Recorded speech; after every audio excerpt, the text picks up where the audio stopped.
Yeah. See, the thing is, I've seen a lot of client, not a lot of clients, a lot of trainers. They want to look cool when they train their clients. They want their clients to look cool, and there's absolutely nothing wrong in looking cool and doing cool things. But those cool things, you should ask yourself: are they benefiting the client? Is the client going to be able to take away that cool movement and be able to utilize it later on in their life? Hello, everybody. Welcome to the show, Functional Strength with Temo and Amos Temo. Today on the show, we are going to talk about why the most common reasons why trainers tend to fail in the industry. Based on, of course, our experience in the game and how we started with training. And we've seen trainers come in the gym and leave within 2 months or 3 months, not staying for long, whilst we were still working in a commercial gym. Because me and him decided to start our own thing, and our journey has been challenging, but we are growing each and every day. So we are mostly going to talk about the common reasons why trainers tend to fail within the gym. I think the first one I've started to see is that trainers tend to overcomplicate exercises. Instead of giving a client a basic movement, they try to impress the client by giving them something they are currently doing. I don't know if it's something that you have come across with, Mr. Ntleko. Yeah. See, the thing is, I've seen a lot of client, not a lot of clients, a lot of trainers. They want to look cool when they train their clients. They want their clients to look cool, and there's absolutely nothing wrong in looking cool and doing cool things. But those cool things, you should ask yourself: are they benefiting the client? Is the client going to be able to take away that cool movement and be able to utilize it later on in their life? Sorry. Or is that client going to do that cool movement and later on go see a physio or a chiro? So for me, that's the first key when it comes to training a client. Don't do things to impress a client. Don't do things to injure a client, or don't do things that will push a client to leave you as a trainer. Rather focus on building the foundation with that client. If it's a new client, you need to be able to teach them how to do basic stuff, basic movements. You don't even know how important it is for a client just to perform a proper technique when they're doing squats, for example, or when they're doing lunges, when they're doing push-ups. Before you start throwing in box jumps with slam balls, just because you saw another trainer training their clients that way, you don't know how long has that trainer been with that specific client. And you don't know at what fitness level is that client training. So your client, you might find that your client is fairly new to training, or they're just coming back from an injury, and then you want them to do cool stuff. So your focus should be doing good for your client instead of doing harm. Yeah, because now you instead, like you were saying, just learning how to do a simple technique as like a squat, it's a lot of work. It's a lot of work. And you, as a trainer, you should be able to modify it so that the client can be able to do it. Even sometimes it can become boring for the client, because how repeatedly you'll be giving them that squat on a box without any weight, just by body movement alone, it can be a hassle. No, definitely. I mean, there's a method we call progression, regression. Yeah. So if you want your clients to be able to do cool things, you need to teach them how to progress their exercises. That way, you are setting a good foundation for them to be able to do cool stuff. Because at some point, once they progress the exercise, sometimes you need to regress it again for them to be able to go further in that same exercise and start adding movements, adding external weight in the movement. And even if when you start adding external weight, it should be lightweight, you know. And when you start adding movement, it should be easy movement to follow. So I also have a belief that, okay, this is my personal belief. Maybe some people will disagree with it. For me, I find it very hard to teach a skill that I haven't practiced myself. So I can't wake up, look at the YouTube video and like, okay, I'm gonna make my client do that. Never, you know? Yes, we are responsible to learn and to keep on learning new things and even to learn from other people. But before you pass that same knowledge to the next person, which is your client, learn it yourself, master that movement first, and have an understanding why is that movement done. Don't just do things for the sake of doing them or for the sake of looking cool in the gym. Yeah, no. You are trying to attract another client with injuring the current client. Yeah, exactly. I mean, you're compensating your current client for a new client. And this current client, once they pick up an injury from you, they're going to leave you. They're not going to pick up that new client. So it's going to be a circle. And once those clients actually realize that you are doing that, they're going to leave you. You're going to sit there with no clients. True. Just because you see or you saw something cool on Instagram done by another trainer, or you saw it on YouTube done by somebody else. No, don't. And it's even worse. That same workout that I saw, that you see on YouTube or Instagram, you give it to your whole clients for that day. So you copy and paste that exact workout, you give it to your 5 o'clock client, 6 o'clock, 7, not even trying to regress to make sure that the client is... I don't get it when a person does copy and paste to all clients, because they all have different goals. So how are they training the same? True. You know, and they're all sitting at different fitness levels. So how are they able to do the same? How are you copying and pasting the workouts? For me, that shows just pure laziness and also not respecting your clients. When I say respecting your clients, to actually take your time to make sure that you actually train your clients according to their goals. And also bear in mind that their fitness levels are different. So they should be trained at various levels. Like you right now with the injury, I'm guessing you had to regress some of the movements to make sure that you don't hurt yourself any further. Yeah, I mean, for me, it's a different story because I have so much knowledge on injuries and on also how to get back into it.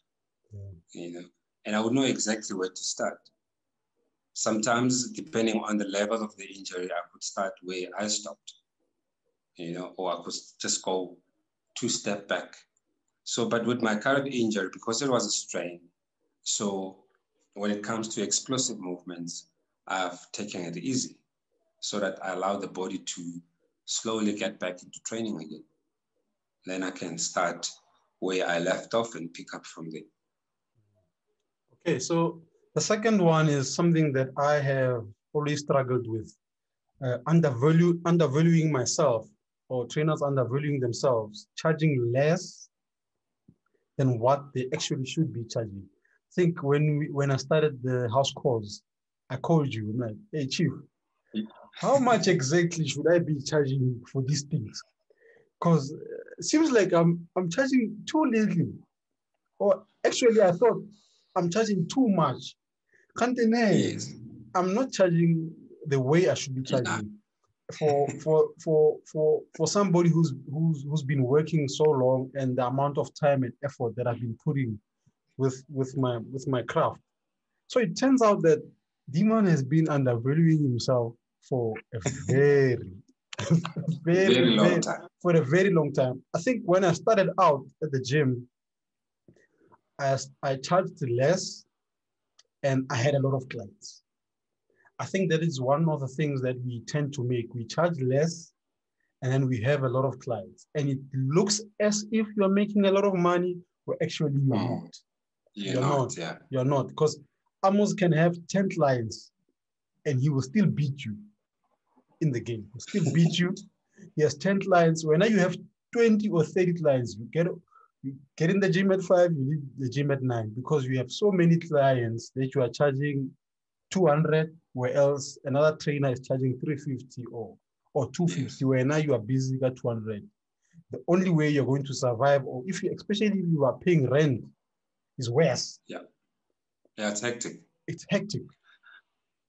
Yeah, you see, we don't have, I still yet to find it. We don't have like a sort of guideline where in South Africa when it comes to charging clients, especially us as personal trainers, not like your doctors, because we all know that, for example, if you go to a doctor, you're expecting to pay between 650 to 700 bucks for consultation. Whereas when it comes to trainers, we all have different expertise, number one. And number two, we specialize in different things. And number three is that also the time that you've spent in the game says a lot about how can you how can you align your value? When I say value, I mean money-wise, to what you are experienced on. So what I'm trying to say is that it's unfair that you are starting in the game, like you just came out of college, then all of a sudden you want to charge people the arm and a leg. Like, what experience do you have for you to do that? You know, and at the same time, if for example, like myself, I have over 6 years of experience in the game, it doesn't mean also now I must go and overcharge people. You know, so you must stay within the reasonable boundary of charging clients, because especially, I mean, look, for example, let's take an example with the current situation now of COVID. A lot of people have been financially affected by the pandemic. So they still want to continue training, but the pockets are saying no. You're not going near to the trainer. You know, we are a luxury. Yeah, so yeah, we're a luxury to most people. So then comes in a picture where you say, okay, dude, I know you charge 400 bucks per session, but I'm willing to pay at least 350 because my financial status at the moment, it's not that great, you know? So then you need to get to a point where you say, okay, am I going to lose 50 bucks? Am I going to lose, if I'm charging 400 Rand and the client is offering 350, am I going to lose that 350 Rand over 50 Rand? You know, so you need to also weigh your options. If it doesn't work for you, okay, it doesn't. However, if you find it works better for you, then you do it. But all I'm saying is that be careful how you charge your clients. I mean, for example, you called me the other day, we're chatting about home visits. How do you charge a client that you're training from home? So it's a different story, which I'm going to go back to it just now. When you're charging someone and you're training them from gym. So when you training someone from their home, you need to consider you are providing them with equipment, you're providing them with your time. You need to also factor in your traveling time, and you need to also think about your wear and tear of the car, the amount of kilometers that you're accumulating because of your traveling. The wear and tear of the equipment also. Yeah. And having said that, obviously you can't take all that strain and drop it on your client. You need to be reasonable as well, but also they need to come on board. And then you can say to them, okay, look, I will charge you so much for my time, and I will charge you so much for my kilometers based on your location. You know, and most clients actually do understand it. They, like, funny enough, people will think, oh, clients are going to be uh, pulling their hair out of their skull because now I have to pay for your traveling. No, they actually understand it, because if you think about it, if they come to you to the gym, it's their traveling time. So they sort of spend money for them to come to you. Yeah. So now when you come to them and then you have to charge them traveling time, they actually understand it. You know, and then coming back to the one when you are training clients at the gym. So that's another challenge, that certain facilities don't have a ceiling of how much you can charge a client, which opens up clients to being to be overcharged by trainers, to be if I should say, mischarged by clients. So, and as a client, now you start thinking, oh God, I need to pay rent. So I need to charge a lot of money, you know, for me to make rent. So you got to be careful as well. If you are working from a facility and you want to charge clients, you need to be reasonable, and obviously you need to charge according to your experience. But all I'm saying is that if you are working from a gym, and for your 8 sessions you're charging maybe 3,000 rand, and your client says to you, I can offer you 2,500.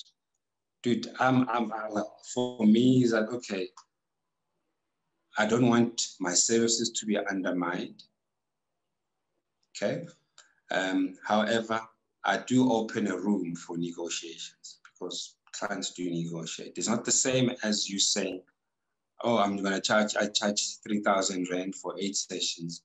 And the client says to you, oh no, sorry, I'll give you 1,500 or 1,500 rand.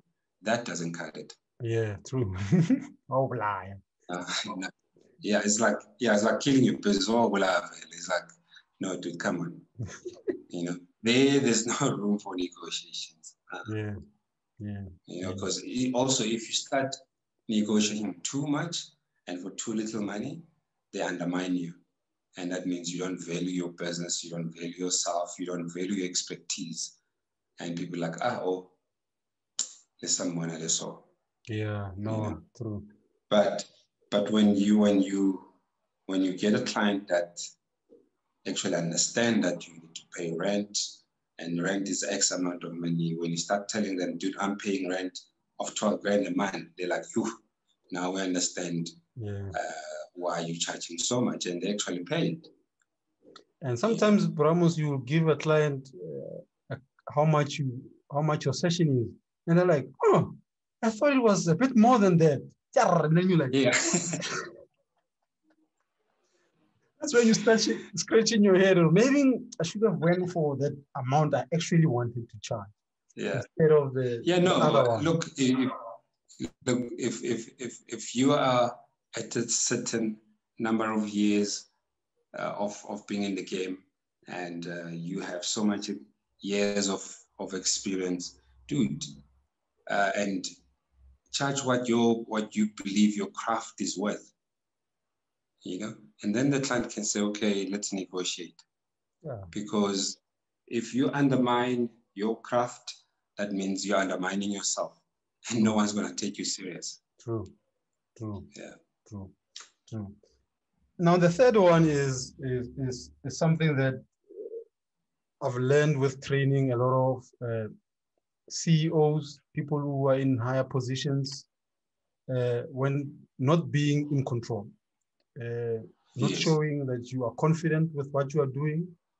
And sometimes you get to a client, you will have a set structure of in the next 3 months, I'm going to help the client build a base. And all they want to do is high intensity. Each and every day, they believe that the only way for them to achieve a certain goal is if they do high intensity and they sweat the whole time. And it's very hard when you're dealing with people like that, because people in leadership positions, they are used to saying, hey, do this, do that, do this, do that. So it can become, I don't know if you ever experienced something like that. Look, your number one, planning plays a major role in training clients. If you are not planning for your sessions, you're setting yourself for failure. And then you're setting for yourself for a client trying to take control of the session. Is that something you discuss before the sessions, right? Look, when you have a first meeting with your client, obviously there are a set of questions that you will ask the client, and obviously they will also ask you questions. And the other thing is that especially when it comes to setting up goals, that's where you need to understand where is the client sitting at currently, and where does the client want to go in terms of goals. So from the goals are the ones that are going to drive how are you going to train this client. Okay, and that doesn't mean you cannot be flexible. You can be flexible. However, you need to stick to the goal.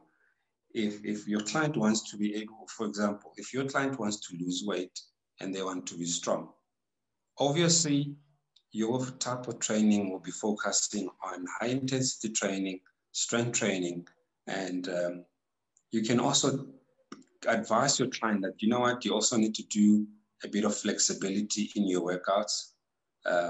Not that you're just going to come here and do strength and do high intensity and then that's it, child. No.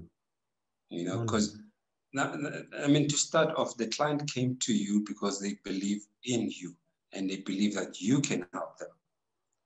So now, why are you taking the responsibility back to them and allowing them to control the session, to control how you train them? It shouldn't be like that. Yeah. When I go to the doctor, I want the doctor to help me. I don't get them. So listen here, dude. I've got a mild headache, and I think it's caused by 1, 2, 3, and then give me a specific tablet. No. It doesn't work like that. Or now, why do we as trainers want to allow that? Yeah. You know, a client comes to us, oh, today I'm feeling a bit lazy. I had a long day at work. Dude, that's not my problem. Yeah. I also have my long days. I also have my bad days. Yeah. But I'm going to give you a workout that's actually going to help you to forget about your day, to revive your day and give you some energy. So remember when I said flexibility, now your client complaining about their day, about their work. Now change the workout, make them do fun stuff, you know, make them do stuff that will actually force them, force their mind to forget about their day and actually enjoy. Yeah, and if you've built a strong relationship with a client for a long time, you will know what kind of things they like, especially if they're having a bad day.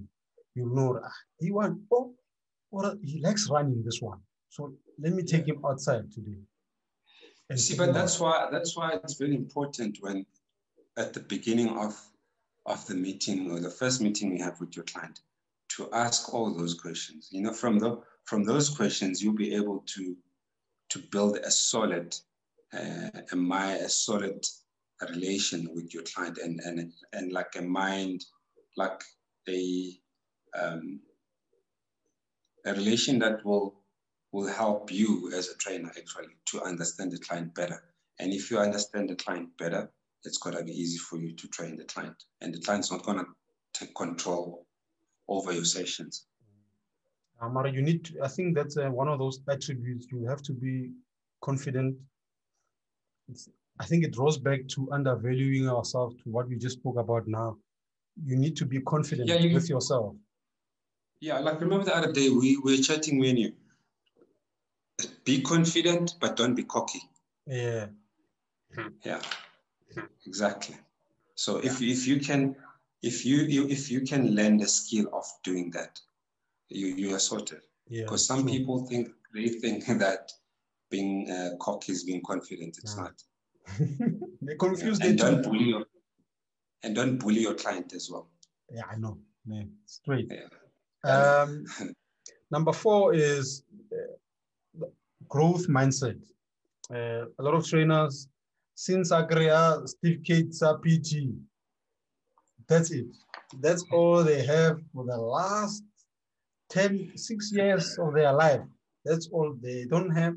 And they are the only thing they know is bodybuilding, and that's all they are going to do. Nothing else. They don't want to learn about flexibility. They don't want to learn about high intensity. They don't want, that's it. That's it. They are not reading books. They are not listening to any kind of podcast. They are not going out to different colleges to seeing what they offer. Fuck on. Since our listed KT got 2001, that's it. They're not making the time to invest in proper learning and education. And it's troublesome. It's really, really worrying. How are we going to improve? Let's face the fact that education is costing money from your pocket, and then let's also face another fact that in any form of career or in any industry, things do change. There's new information that gets put out there, and the last fact that we need to face is that if you stay behind, you're gonna remain behind. That's my sum. However, going back to the first fact that education can be expensive, can take money out of your pocket. If you are driven by passion for what you're doing, I believe that you make sure that you invest back into it for you to be able to grow more and grow further. So I always say that if you don't have the money at hand to study further or to improve on a certain skill, if you have, say, about 20 clients and there's an extra money that client number 20 is bringing to the business, how about you save that money? Don't see it as an income. Say as I've got 19 clients, but you have 20 clients. The other client as income goes towards my education. I'm saving it for my education. How about you do that? Don't focus just on taking money without growing your skill. There's so much time that you have for you to keep on taking money versus the time that you are not growing. So while you are getting an income, also look at investing in your business. I mean, the funny part is that I'm constantly buying stuff. Before COVID, this is a funny, well, it's not really a funny joke, but yeah, it's sort of funny. Yeah. I had bought a TRX. I actually have 2 TRXs at home. I had bought a battle rope, which is a Ganex version. I had few equipment at home. Then COVID hit. Nothing. Then what? Nothing. We had nothing. Amos. It was scary. Yeah. Because we were so comfortable with where we were. Yeah. That imagine a whole trainers. You don't have a bar. You had nothing. Dude. Nothing. I saw that. I'm like, wow, man. And don't also, even have a slam ball. Coming back to the part of equipment, which it's leading me to another part of us not working together. I have a friend.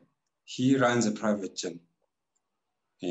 So because of the relation that I have with him, I was able to get equipment from him to set up the gym from home, because when level 5 started, access of equipment was non-existent. I had a bit of equipment, but I needed, well, for my training style and my niche and all that, I needed more. But because of the relationship I have with him, and we work together, we know we don't work against each other. He was able to say, hey, dude, okay, here's a bar. I'll give you 2 times 20 kg plates, 10 kg plates, 15 kg plates. I went and bought other 25 kg plates. I went and bought a squat rack. A gym was built, and I had dumbbells as well. The gym was built from home. I was able to train from home. I was able to train some of the clients from home when once the regulations were sort of changed or uplifted. So can you imagine if I was not friends with Nick, if we didn't have that relationship with Nick, I would say, he's just another trainer. And when I approached him, he wasn't going to help me. So which I think we must have a topic. It's a topic for another day. Yeah, I think we must also we'll talk. I think we must also bring him on to chat. Yeah, no, I will bring Nick on. And I was about to say the topic for another day. Why are we not working together? Why are we working against each other? But that's a topic for another day. So with the skills that I have, I was able to tap into the market. For me, the client says, come train me from home. It was easy for me because I know how to use functional equipment. I have that experience. Oh, dude, I've set up the gym from home. Come and help me with strength training. Oh, yeah, perfect. Let's go. So that goes back to what you were saying, that some trainers, they're still hanging the 2001 certificate of PT in their homes. And at the end of the day, I'm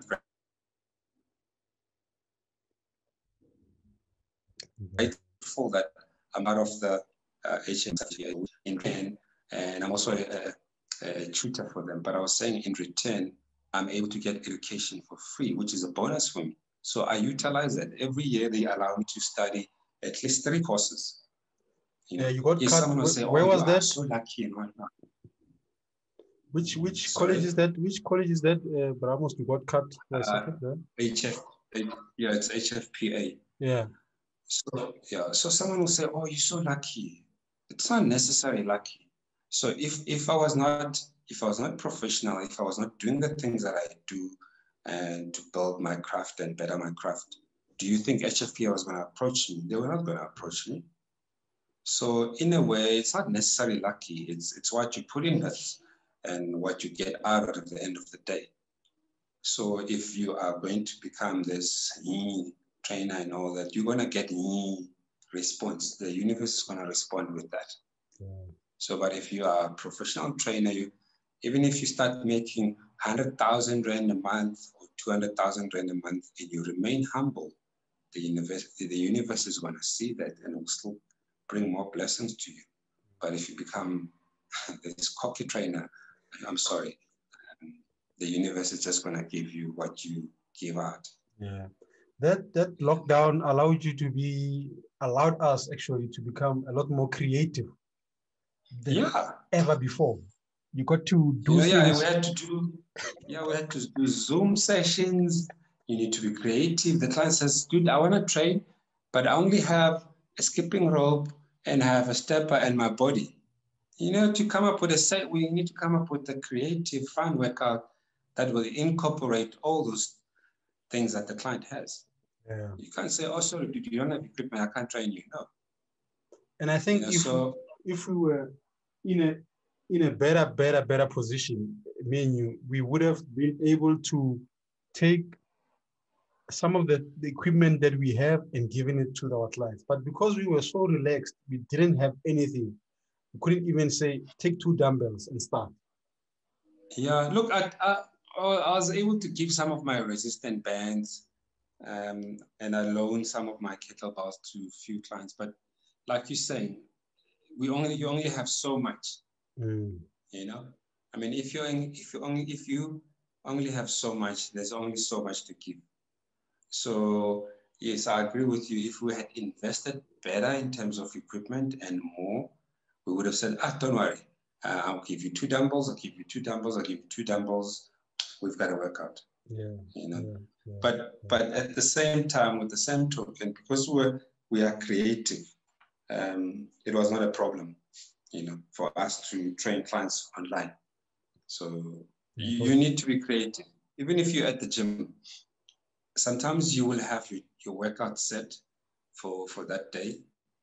You get to the gym is packed. All the stuff that you've written down that you're going to use on that day, it's not available. What you do now? You want to tell the client, "Oh, sorry, now equipment is taken." No, you need to think on your feet, yeah, and change the workout. Yeah, especially in peak hours. Yeah, and the workout must still be effective. Yeah, peak hours gets hectic at the gym if you are working from gym. You know, I know at the moment our situations have changed. Most of us are training clients from home. We have our mini studios set up wherever we are. Some guys have set up mini personal training studios from their from their garages, from the parking lots. I've done the same thing. I've got a mini gym set up here in our complex, and lucky for me, and lucky for those other trainers that train their clients from their complexes, that they are the governing bodies of the complex and yeah, whoever that runs the complex and the people around the complex do understand the current situation. You know, they are not funny about it. They're not like saying, "Oh, you're making noise," and not. But obviously, with the same token, is that I'm still respectful towards people that live in the complex. I won't do slam balls at 5 in the morning. No. You must think.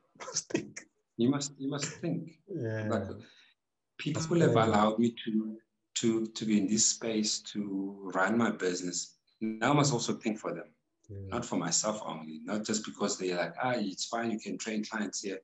Now I'm gonna do battle ropes at 5 in the morning. No, I don't. You know. So talking about business skills, Bramos, I think that is a lot of the problem that most of trainers have. You know how to train people, but you don't know how to run a business. It's a challenging one. It's a big challenge.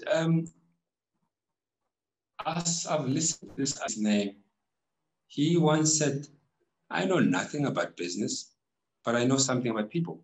That's why I employ people to do things for me. And my business is big, is running." I forgot his name, man. I think he's making billions and billions of money. I forgot his name. He also said, I know nothing about technology, you know, but I get people to use technology to have my business upended, you know. So as a trainer, obviously, yes, we don't have, at the moment, you might not have enough money to hire for example, an accountant to do books for you. You might not have enough money to have a marketing person to run your marketing ideas. But there's nothing, you can learn those skills, you know, for now. You can. So you can upskill yourself to have an understanding of a business, because as a trainer, you are running a business. That's why, and also your body is like your business card. If you are not to be disrespectful, but if you're gonna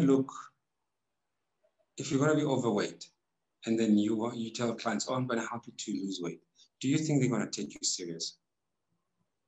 They won't. You know? And we're not saying you must be ripped and need 6 packs. No. Be presentable. You know, sometimes people, like, I would meet people in the street. They're like, "Oh, what sports do you play?" I'm like, "No, I don't play any sports." "Oh, do you train?" "Yes, I train people." You know, and at that time I'm wearing clothes. So that's why that I don't understand this notion of people forever being naked on Instagram to be taken serious. You can be taken serious in your clothes. Yeah, true. Yeah, so you like you're saying, you don't have to be ripped with 3% body fat. No, dude. Be in great shape, be presentable, look like a business card, look like a trainer. You know, I know some people say, "Yeah, but even if I'm overweight, but I'm able to pass the skill. Unfortunately, some people don't care if you know how to pass the skill. The first thing that they see is you, before the skill that you're gonna bring. And they're already charging you. And it's a fact. People do that. And sometimes flipping the coin, a person can look presentable, look like a trainer and whatnot, but they don't know how to pass the skill. So you need to find balance. If you decide to become a trainer, or if you are a trainer, you need to find balance. You need to look like your body must sell. You must be a business card, and you must look presentable. You must look approachable as a trainer, and know how to pass on the skill to your clients. Remember, now, if you think about it as a trainer, you're not just there to pass workouts. No, clients are looking at guidance from you. They want to know about. They will ask you when they see anything that has to do with nutrition. They will ask you. And when they see someone talking about a specific supplement, they're going to ask you. So you need to become this holistic approach of health and well-being for your clients, not just, oh yeah, I'm going to help you to have a six-pack. Oh yeah, look at me, I have a 12-pack. No, they don't care about that. They don't care. They don't care. And also another thing that some of the trainers might not be doing, understand your target market. If your target market is focusing on half naked and all that, it's fine. It's your target market, stick to them. If it works for you, it's okay. Don't want to find you training old women at the same time and kids. Because I think a lot of times when I started, I won't lie, I was training almost everyone. If you were a kid or what, I'll take you. I think that was wrong because it didn't give me an opportunity to specialize in a space. I think maybe it was because I was under pressure to make up rent, and all of the stuff. But now I made a position where I'm like, I want to train these kinds of people and only these kind of people, because I know that what target market I will be in. Yeah, but remember also, yes, you must find your target market. At the same time, because you have become this holistic approach for your clients as a trainer, they will say to you, oh, we have 5 boys or 6 girls or whatever. Can you please train them for us? Because they trust you and believe in your methods. Now, you will see that your target market is also sort of shifting. And it's not necessarily shifting, but it's because of the approach that you brought into your clients' lives. You become this preferred go-to trainer. But that doesn't mean that you are stringing away from, you are going away from your target market. No, you are not. Yeah, but there's absolutely nothing wrong with experimenting with different, when you're starting out especially. I think it's okay to go try different kinds of people and see which one works for you. I think the one I've seen is with the kids. I'm struggling. So I decided, okay, let me step away from the kids. But you see, I train kids. But you see, you understand yourself and you understand how you do things, So I respect you for that, because you don't say, oh, I'm just going to do it because, they bring me money, so what? I don't care. Training kids is hard work. It's not easy. Especially if there are three kids or 2. So when you decide to train kids, you must know what you're setting up yourself into, because it's very challenging to train kids. They are full of energy. You need to find ways to stabilize that energy, and your workouts must be creative, because they get bored very easily. They are kids. Yeah. Okay, guys, I think we're gonna land the ship there. Guys, Functional Strength is available on iTunes, Spotify, and YouTube. So check it out, subscribe, share, take a screen grab of the episode on your phone, and put it up on Instagram and check me and Amos. Soon we will be introducing the Instagram page for the podcast. I hope you enjoy that. Mr. Amos, everything good on your side? Yeah, no, from my side, I say keep moving. Always work on ways that will help you to improve your mindset and stay healthy. Eat the right food for your body. Stop focusing on too much liquid calories, especially the bad ones. We'll get to that. Sure. Yeah, thanks, guys.